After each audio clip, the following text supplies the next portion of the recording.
Okay, so it might be biological to acquire an anxiety disorder, or it might be something that you've learned in your lifetime, where you've got a conditioned response.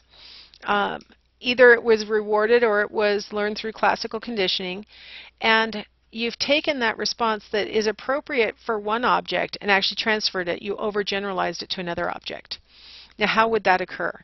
Well, in classical conditioning, you can pair something that is normally neutral or maybe even pleasant with something that is scary. And the neutral thing can take on the scary properties of the thing that it's associated with. Okay, so I have a picture here of little Albert, and he was a 9-month-old baby who was living in an orphanage when John Watson found him and got permission to use him for a study of classically conditioned phobias. So they took little Albert. Apparently we have a news flash on my computer. Sorry about that. So they took little Albert to the lab, and they established that he wasn't scared of things like this little white rat. You can tell he's looking at it, and he's very interested in it. He'd crawl after it, he'd try and touch it, and he'd laugh about the stuff the little rat would do and stuff. He liked the rat. Then they introduced him to a Santa mask with a white beard, and little Albert thought that was funny. Oh, I forgot to mention, this was like the 1920s, so you know, we would not do this to a baby today, believe me. But so he liked the Santa hat. He thought the Santa mask. He thought that was funny. He played with cotton balls. He crawled around on a lamb's wool rug. You know, all sorts of white fluffy things. A white bunny. All sorts of white fluffy things he liked. So everything's going fine until one day he's playing with the little white rat, and Watson sneaks up behind little Albert with a lead pipe and a hammer. And just as little Albert's about to touch the rat, Watson goes bang, bang, bang with the hammer on the lead pipe and makes a scary, startling noise right behind little Albert. So just as he was about to touch the rat, he hears this scary noise, and he startles and starts to cry because of the noise. Get him all calmed down, let him play with the rat again, and just as he's about to touch the rat, bang, bang, bang, startle him again. And he gets all upset and starts crying again. So a couple of pairings like this, and next thing you know, little Albert is now scared of the white rat, and he wants nothing to do with that white rat. Every time it would come near him, he'd crawl away, he'd cry. He wanted nothing to do with the white rat.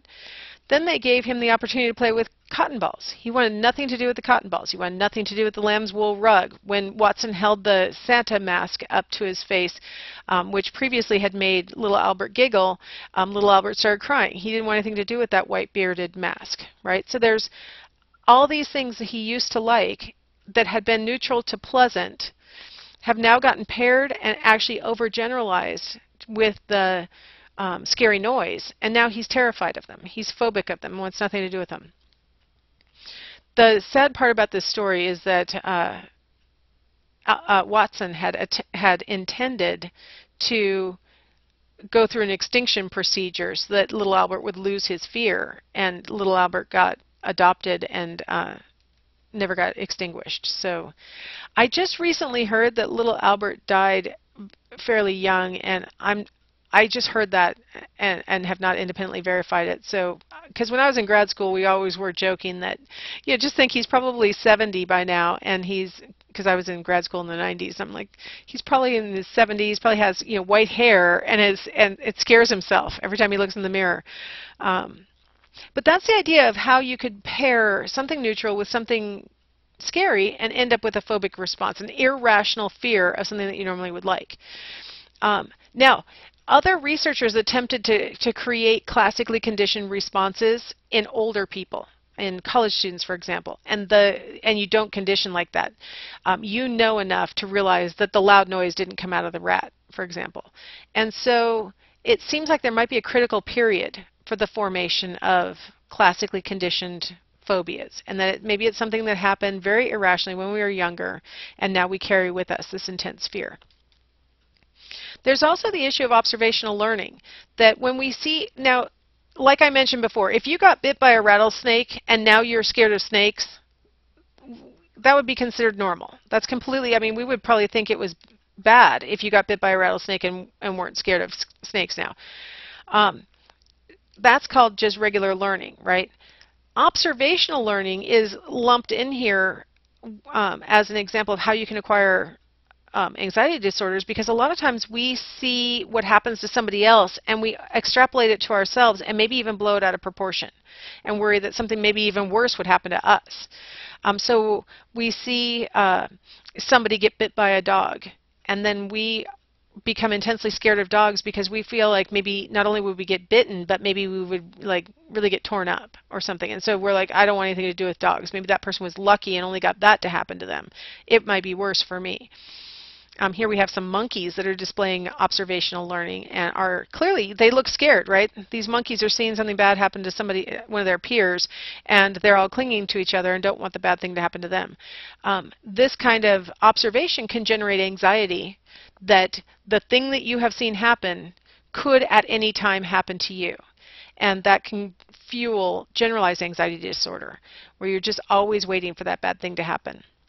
You don't know when, you don't know where, but you're pretty convinced it's going to happen. And that can become, maladaptive. There's also operant conditioning that attempts to explain how we acquire anxiety disorders. I mean, think about OCD. You've got this thought running through your head that maybe you didn't lock the door tonight. The reason why even a person who doesn't have OCD gets up and checks the door is because you know that the completely confirming that the door is locked is going to provide such a reward of, okay, I'm safe, I can go to sleep, that it's worth it to get out of your nice warm bed and go down to the front door and see if it's locked. You're looking for the reward of the relaxation that'll come with it. So a person with OCD is always struggling to get that sense of relaxation, and because the obsessions won't leave, they have to keep trying and keep trying and keep trying with the compulsive behaviors. And that's how they get stuck in that behavioral loop, because they're trying to make the obsession go away and get that relaxation that they know will come from making the obsession go away. In the past, they must have gotten that sense of reward, and that's why they continue to do it. They're hoping to get it again. Okay. This one's got fewer examples. So cognitive appraisals. Uncertainty is danger. And that's, that's how humans look at the world. I have a feeling other creatures look at the world that way too, but we know for sure that humans do because humans can talk and tell us. When we aren't sure, our brain says to ourselves, be on guard, be ready. So we don't know what's going to happen next, so we want to be prepared. And that can fuel anxiety because there's a lot of uncertainty in the world. And so if you think about the uncertainty, then you may be activating that sympathetic nervous system, and then you're going to cognitively appraise it. You're going to label it as I'm scared, right? And then you can develop any of these anxiety disorders that we've been talking about. We have certain schemas for how things should go. We talked about this back in developmental psych.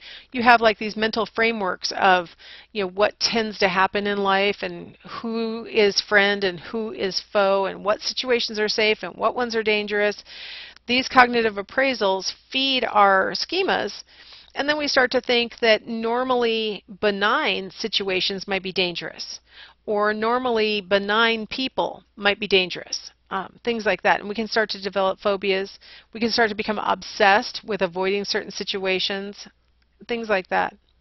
We can get into a cognitive loop where once we've thought one thing, it naturally leads to another thing, and we get stuck thinking those thoughts, and that's where obsessions come from. And that can also feed panic. When you get stuck in a loop of, okay, I know I've had a panic attack before, and I know I felt like I was going to die before, but this time it really feels real, and you get stuck in that loop of convincing yourself, and you can't take your mind off of it. Hypervigilance is an example of a cognitive appraisal, that this is, I don't feel safe. I would feel safe if I were pacing around and looking out the window. And so we engage in behaviors that can look disordered in an effort to reduce our uncertainty about the situation. And so you get, pacing, you get checking, you get those kinds of hypervigilant behaviors when a person's feeling that kind of anxiety. I recently read about this program where they put people who have PTSD together with dogs. And the dogs are not necessarily specially trained dogs at all. They're just pets. But one of the things that people with PTSD have difficulty with is sleeping. And they'll oftentimes say that, you know, I'm here by myself and I'm afraid that somebody will break in and I'll be asleep and not hear them and like that. And so one of the things that the dog does for them is it convinces the sufferer that the dog will wake up and the dog will let you know. The dog will bark. And so it reduces anxiety enough that the person can sleep. My daughter was dating a veteran, and he had some symptoms of PTSD, and he said when he would be sleeping and wake up with a start, probably from a dream, you know, that he heard something in his dream. If he woke up with a start and saw that the dog was asleep, he knew that whatever he quote unquote heard had to have been in his dream, or the dog would be up right now. And so he would be able to settle himself back down without having to do the hypervigilant stuff that he normally did, which would be get up, pace around, look out all the windows, you know, check, and double check. Having the dog there and the dog peacefully sleeping next to him reassured him that there can't be anybody in here. The dog would react. I mean, any dog would react to a door opening. I thought that was a really interesting way to sort of deal with these acute problems that people who have anxiety suffer from. And it kind of also explains why so many of us have pets, because they provide us with this kind of, you know, reassurance. I like to believe that my dogs will bark if something happens. I'm not sure if they will, but I tell myself they will. Okay, let's go ahead and stop here. I'll come back and wrap up with natural selection and then move on to the next disorder.